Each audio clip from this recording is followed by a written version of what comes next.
एक बार तथागत गौतम बुद्ध अपने कुछ शिष्यों के साथ एक पहाड़ी से गुजर रहे थे।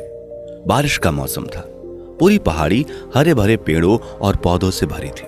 पहाड़ी के नीचे एक नदी कलकल करती बह रही थी। इस प्रकार पहाड़ी के आसपास का माहौल बेहद मनमोहक लग रहा था। तभी अचानक गौतम बुद्ध और उनके शिष्यों ने देखा कि सामने से एक युवक गुस्से में पहाड़ी की चोटी की ओर चला जा रहा था। उसकी आंखें क्रोध से लाल थीं। उसकी आंखों से आंसू भी बह रहे थे। उस युवक को देखकर गौतम बुद्ध समझ गए कि वह पहाड़ी की चोटी से कूदकर आत्महत्या करने वाला था। बुद्ध पहाड़ी की चोटी पर खड़े रहे। जैसे ही युवक ने पहाड़ी की चोटी से कूदने की कोशिश की, बुद्ध ने उसका हाथ पकड़ लिया और उसे अपनी ओर खींच लिया। वह शख्स जोर से चिल्लाया, मुझे छोड़ दो, मुझे रोकने वाले तुम कौन हो? मेरे जीवन पर मेरा एक ही अधिकार है, मैं इसके साथ जो चाहूं वो करूंगा। बुद्ध ने कहा, नहीं, केवल तुम्हारे जीवन पर तुम्हारा अधिकार ही नहीं है। जिस मां ने तुम्हें जन्म दिया है उसका भी अधिकार है। जिस पिता ने तुम्हें पाला है, जिस गुरु ने तुम्हें ज्ञान प्रदान किया है, उसका भी अधिकार है। उन सभी का तुम्हारे जीवन पर अधिकार है। यह सुन युवक का गुस्सा कुछ कम हुआ। बुद्ध ने उसे एक पत्थर पर बिठाया और कहा, अगले कुछ पलों के लिए लंबी और गहरी सांसें लो और अपनी सांस पर ध्यान केंद्रित करो। उस युवक ने ऐसा ही किया। फिर बुद्ध ने उसके कंधे पर हाथ रखा और कहा, उठो। यह मन का एक क्षणिक आवेग था, अब शांत हो गया है। अब बताओ, आखिर ऐसा क्या हुआ जो तुम आत्महत्या जैसा महापाप करने जा रहे थे? उस युवक की आंखों से आंसू की धार बहने लगी। कुछ देर बाद उसने स्वयं पर नियंत्रण कर बोलना शुरू किया। मेरे पिता बचपन में मुझसे बहुत प्रेम करते थे। जब मैं थोड़ा बड़ा हुआ तो उन्होंने मुझे शिक्षा प्राप्त करने के लिए गुरुकुल भेज दिया और वहां मैंने शिक्षा प्राप्त की। मैं हमेशा सोचता था कि मैं ज्ञान प्राप्त करके अपने पिता का मान बढ़ाऊंगा। शिक्षा खत्म करके जब मैं वापस घर आया तब मैंने अपने पिता से कहा कि मैंने सारे शास्त्र, वेद, उपनिषद पढ़ लिए हैं और अब मुझसे बड़ा ज्ञानी कोई नहीं। तब वह खुश होने की जगह मुझसे कहने लगे कि अपने आप को बड़ा ज्ञानी होने का भ्रम मत पालो। उनकी बातें सुनकर मैं हैरान हो गया और दुखी भी। उन्हें अपने ज्ञान का एहसास करवाने के लिए मैं बड़े बड़े शास्त्रार्थ में जाने लगा, जहां सभी मेरे ज्ञान से प्रभावित होकर मुझे महान ज्ञाता मानने लगे। लेकिन ये सब देखकर भी मेरे पिता खुश नहीं हुए। उन्होंने मुझे ज्ञानी नहीं माना।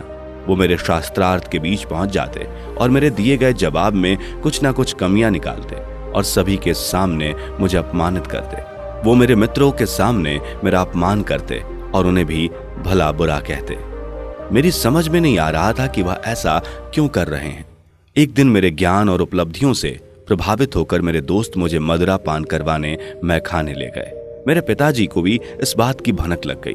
वो सीधा वहीं पहुंच गए और मेरे मित्रों के सामने मुझे खरी खोटी सुनाने लगे। हद तो तब हो गई जब उन्होंने गुस्से में मेरे मित्रों के सामने मुझे थप्पड़ मार दिया।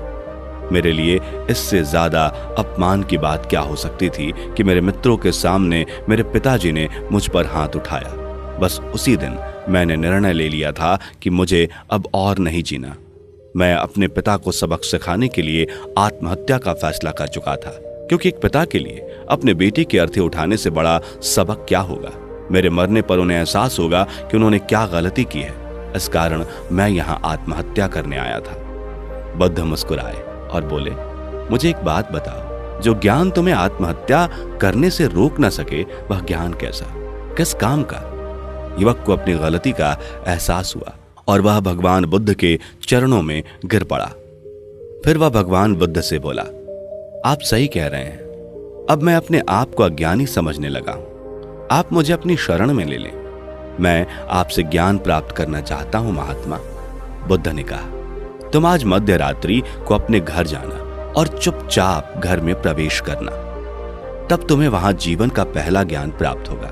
उसके बाद वापस आकर मुझसे मिलना। मध्य रात्रि होने पर युवक अपने पिता के घर गया।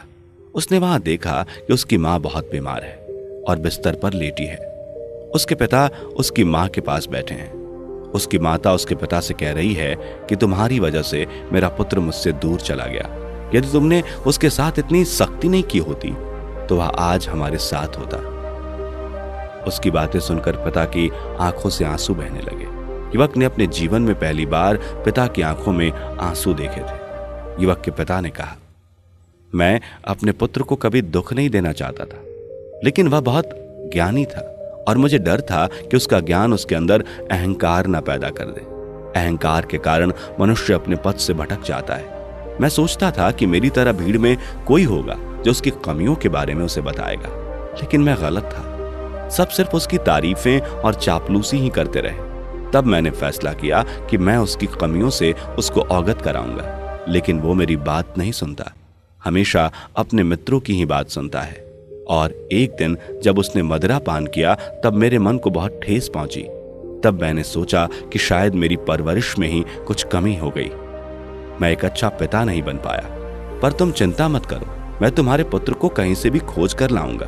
जितना प्रेम तुम अपने पुत्र से करती हो, उससे कहीं ज्यादा प्रेम मैं अपने पुत्र से करता हूं। माता ने कहा, मेरा मन कहता है कि यहां से कुछ दूर एक गांव में भगवान बुद्ध रुके हैं, वह अवश्य वहीं होगा, तुम जाकर देखो। वह युवक यह सब सुन रहा था।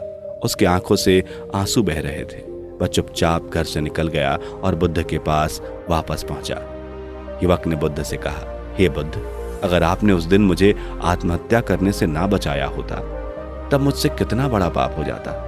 बुद्ध ने युवक से कहा, इस दुनिया में सबसे बड़ा ज्ञान आत्महत्या करना है। यह जन्म तुमने खुद नहीं लिया है, यह तुम्हें दिया गया है, और जो तुम्हें दिया गया है उसे तुम्हें खुद नष्ट करने का कोई अधिकार नहीं है। कल सुबह तुम्हारे पिता यहां आएंगे, तब तुम उनके साथ वापस जाना और उनके ऋण को उतारना।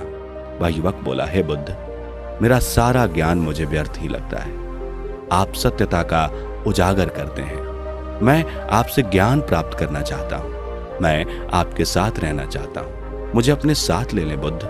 बुद्ध ने कहा, सुबह जब तुम्हारे पिता आएंगे तब तुम अपने पिता से बातचीत करना और उनसे आज्ञा लेना, और तब अगर तुम्हें लगे कि तुम्हें ज्ञान की प्राप्ति की जरूरत है तो मेरे दरवाजे हमेशा तुम्हारे लिए खुले हैं।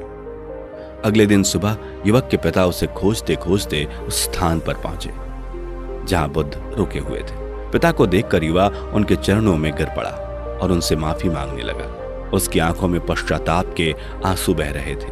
पिता का दिल बेटे को देखकर पसीज गया और उन्होंने उसे गले लगाकर माफ कर दिया। उसके बाद युवक ने पिता से कुछ दिनों के लिए महात्मा बुद्ध के साथ रहने की आज्ञा मांगी। पिता ने उसे आज्ञा दे दी।